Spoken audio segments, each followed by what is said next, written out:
Hello, everybody, and welcome to another episode of Movie Chats with Brian and Ant. And today we're talking about another Oscar darling, this time Anora, written and directed by Sean Baker, who won four Oscars in the one night. That's apparently that's the only time that's ever happened for the same movie. The only other person Hmm. who's ever won four Oscars in one night was Walt Disney, but that was for like two different movies. So let's get into whether it deserved all the Oscars. Yeah. So have okay. So have you seen any Sean Baker's movies before this? I don't think so, actually. So Um, ironically, one of the movies I had on my to watch list was The Florida Project, which I watched the day after I watched this. And mm. lo and behold, it does the credits at the beginning, written and directed by Sean Baker. I was like, I didn't even realize that. Um, So I've seen a couple of his movies now. I'm going to say that this is probably his most ambitious movie. A lot of Mm, his other movies were very uh, low budget. This had a bit of a low budget as well, but the other two were quite a lot lower than this. But this was like, filmed in different cities, more expensive sets. yeah. Had had quite a few of some of his trademarks that I've noticed. Really focus on up close camera work. He loves sun glare. He just loves using sun glare. I don't know if you noticed there's quite a few shots where there was quite a bit of glare. It's one of his Yeah. trademarks. I actually found this to be not as good a quality when it comes to framing. So Mm, he's really, really good at framing shots in some of his other movies where, you'll have um, two buildings identical on either side and the characters right in the middle. There was not that much of that in this movie. I was a little let down. I was a bit disappointed by some of the editing and some of that kind of the mm. really intricate camera work. It was good, but I think he's done better. Yeah. Yeah. I haven't seen, actually. I just was on his filmography. I haven't seen any of his movies. But I wouldn't say the direction was bad, far from it. But Oh it's no, not also at all. nothing memorable. I mean, I watched it and I was like, I'm watching a movie. Am I gonna really remember the direction from like any other movie that we talked about? Well, I was like, Yeah. yeah, I would remember it. If anything, we talked about Emilia Perez last week. I would Yep. remember the direction of Emilia Perez a lot more than I would remember this one. Yeah, definitely. Yeah, I would. Yeah, I agree. Yeah, it was okay. It was fine. Yeah, It was There was no exactly. sh- there was no shots that blew me away that went, yeah, that's a Oscar winning directing film.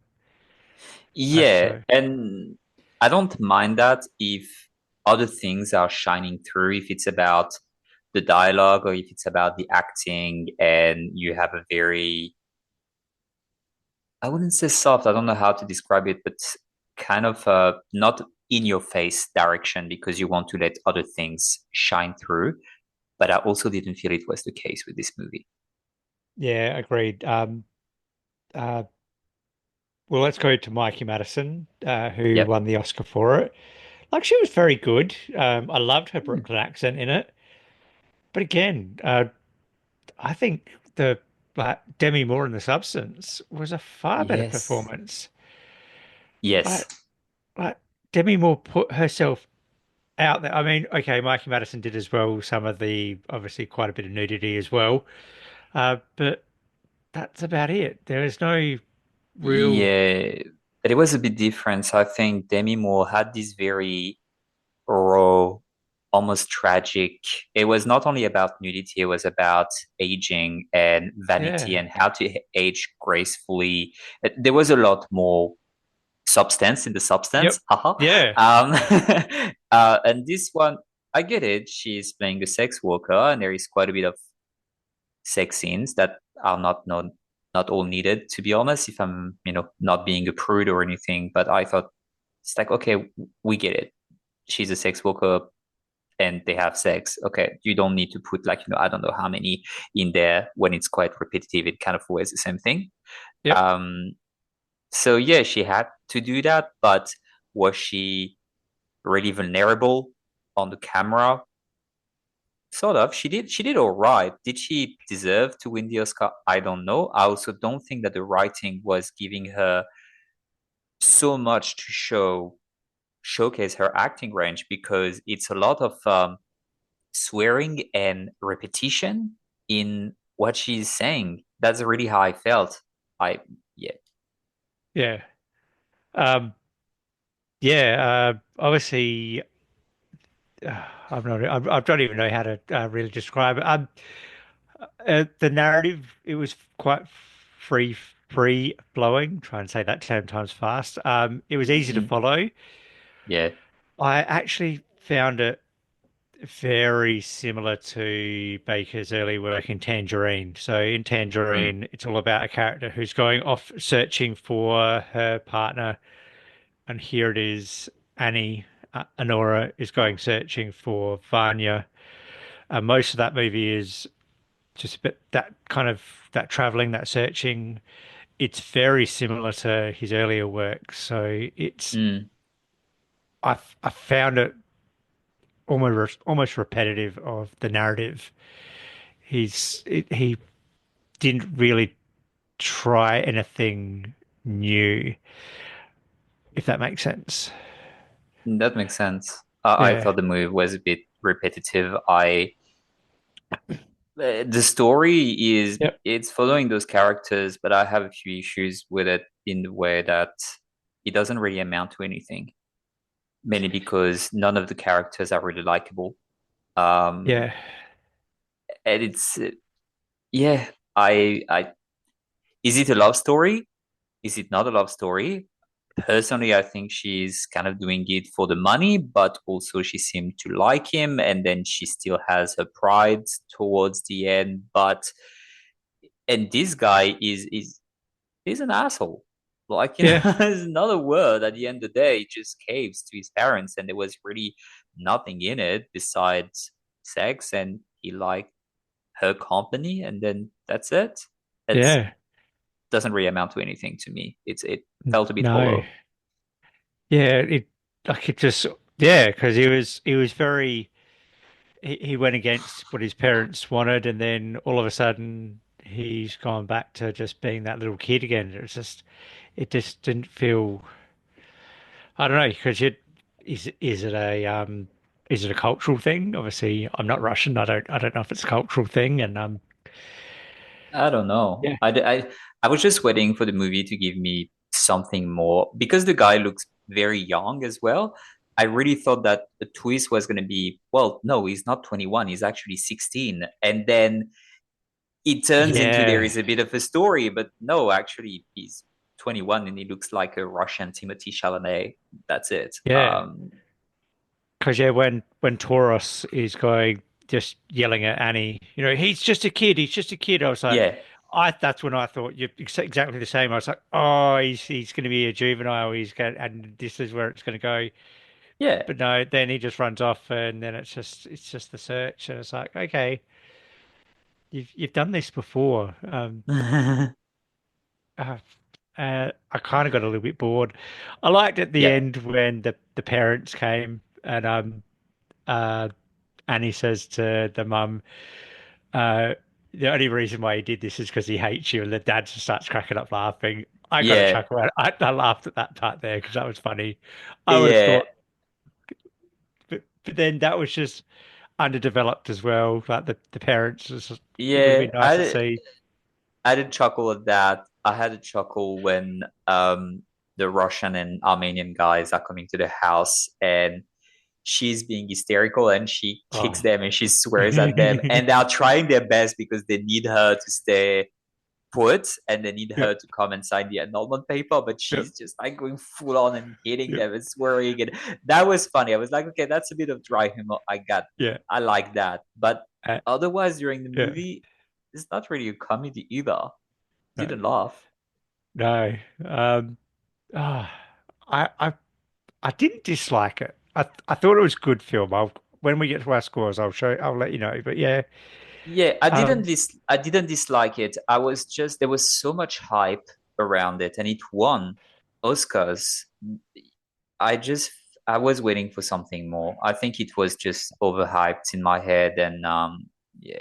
One thing that I have to say that I liked, um, it felt a little bit at the beginning Pretty Woman, but a bit more rooted in reality, a bit more like rough and raw. Yeah, Because Pretty Woman is a pretty problematic movie to me. I can't stand it for many reasons.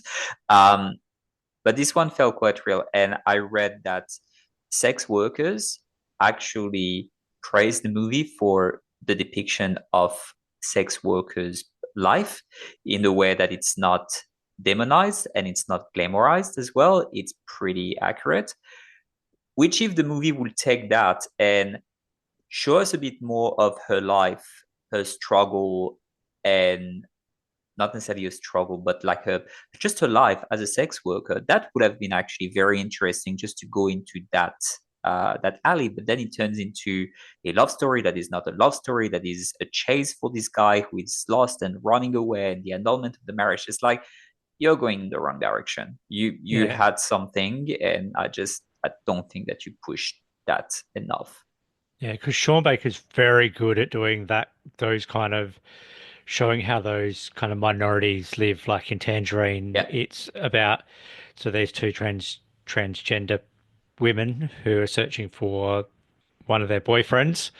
In the Florida project, it's about how very low economic people live, and it's written really well. Like Mm, it's actually better than Anora, if I'm going to say it. Uh, yeah, you're right. He's trying to write about the sex work industry, but he got a little bit lost in yeah. what he wanted to try and do. He kind of went, all right, now I'm gonna do it this way, and he kind of it was too many movies in one. He tried to do too much here, and it did show in the overall project to me. Mm, yeah.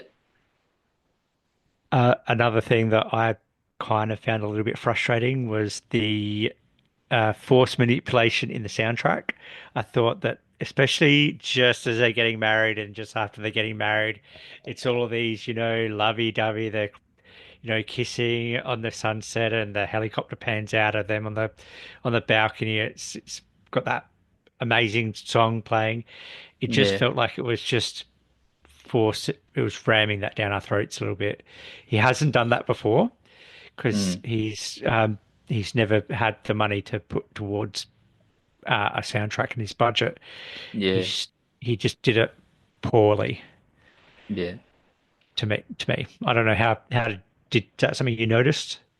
I didn't notice it, but as I was saying, I don't buy this love story, but it's not even trying to sell it as a love story. But it's again, I thought there was something that could have been a bit more interesting in that if the guy was a bit more mature and a bit different, and you could question, is she really falling for this guy, or is she in it just because it will take her out of the sex work life and because she's seeing, the money and the riches and the luxuries? But here it's like he's a kid. She can't be falling for him because he's not interesting beside coming from a wealthy family. And I felt like there is a lot of shoots of very interesting things in this movie that I felt were not pursued to the extent that they could have been, and that's frustrating. Yeah, especially with the relationship and friendship she shares with Igor. Yeah. I actually noticed like that first time when he sits on the couch and he kind of introduces himself. That's kind of soft, and he's not the typical gangster, and like that he's a henchman. And then obviously it's almost comical the way he's trying to hold her down. He doesn't know what to do when he's holding her. It's like, do I just do I just keep holding her, and do I let her go? And Mm. so and then obviously their friendship kind of blossoms as well. It could have been nicer to a little bit more could have been done there, maybe. Yeah. It did leave open ended.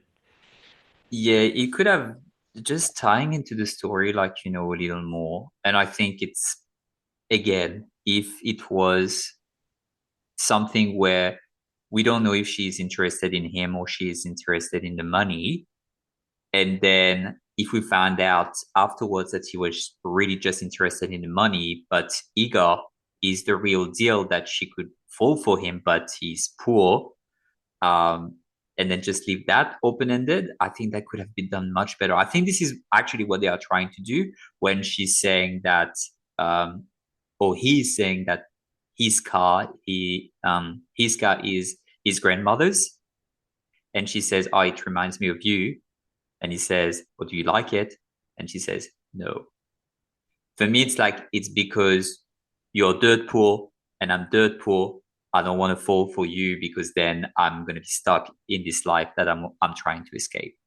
Um, that's how I interpreted it. It's not too on the nose, which is nice, but also I feel it doesn't tie very well with the rest of the movie. It could be something stronger. Yeah, good point. Uh, well, think I've gone through all my notes. Is there anything Yep. else you wanted to add? No, that was pretty much it for me. Um, the guy that plays Horace, he's actually starred in every single one of Sean Baker's movies. So he Right. does yeah, that's just a little tidbit. I don't know if you knew that, but um, all right, let's get into our ratings. I'm going to give it a four. I liked it. I didn't love it, but I thought it was good. But yeah, Nice. I give it a three. Um, I'm a bit disappointed. I think it's been overhyped. Uh, there is some tidbits of greatness in it, and they were not pursued enough, or not pursued enough from my point of view, and that was frustrating. But there is like a very good movie in there. I understand why some people were drawn to it. I just feel it was not enough for me. But it makes me want to see more of Sean Baker's movies. So yeah. that's a Florida plus. Project stars Willem Dafoe, who you can't go wrong with Willem Dafoe. You can't. All right, that's it for today. We are going to do a different type of episode next week, so stay tuned to that one. Yep. And thanks for listening, everybody. All right. See you then. See ya, bye.